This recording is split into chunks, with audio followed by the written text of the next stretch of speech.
So ഇതൊരു ക്ലാസ്സോ സെഷനോ കാര്യങ്ങളൊന്നും അല്ല, നമ്മൾ എല്ലാവരും ശ്രദ്ധ കൊടുക്കേണ്ട സമയമായി എന്നുള്ള ഒരു ഓർമ്മപ്പെടുത്തലിന് മാത്രം ചെയ്യുന്ന ഒരു വീഡിയോ ആണ് കേട്ടോ. അപ്പൊ നിങ്ങൾ എല്ലാവരും ഒന്ന് ശ്രദ്ധിച്ചു നോക്കുക.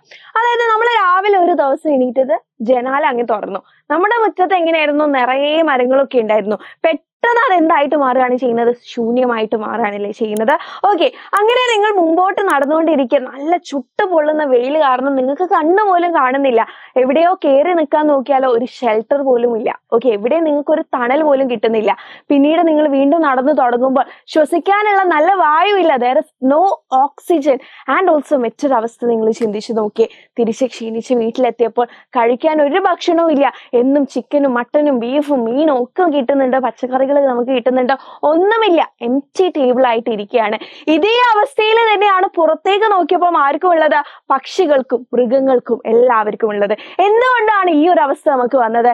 എന്തുകൊണ്ടാണ്? നമ്മൾ മരങ്ങളെ വെട്ടി നശിപ്പിക്കുന്നത് കൊണ്ടാണ് അല്ലെ. അപ്പം ഇങ്ങനെ മരങ്ങളില്ലാത്ത ഒരു അവസ്ഥ എന്ന് പറയുന്നത് ഇറ്റ് ഈസ് ജസ്റ്റ് അൺഇമാജിനബിൾ, നമുക്ക് ഒരിക്കലും ചിന്തിക്കാൻ പറ്റാത്തത് തന്നെയാണ്. അപ്പൊ ഇന്നത്തെ ഈ ഒരു വേൾഡ് എൻവയോൺമെന്റ് ഡേയിൽ നിങ്ങൾ ചെയ്യേണ്ടത് എന്താണെന്ന് വെച്ചാൽ plant one today and save tomorrow. ഇന്ന് തന്നെ നിങ്ങൾ എന്ത് ചെയ്യുക, നിങ്ങളുടെ ചെടി നിങ്ങൾ നട്ടുപിടിപ്പിക്കുക and save the mother earth for tomorrow അല്ലെ. നമ്മൾക്ക് വേണ്ടിയിട്ട് നമ്മൾ എന്ത് ചെയ്യുക, നമ്മുടെ ഭൂമിയെ നമ്മൾ സേവ് ചെയ്യുക. അപ്പൊ എല്ലാവർക്കും ഹാപ്പി എൻവയോൺമെന്റൽ ഡേ.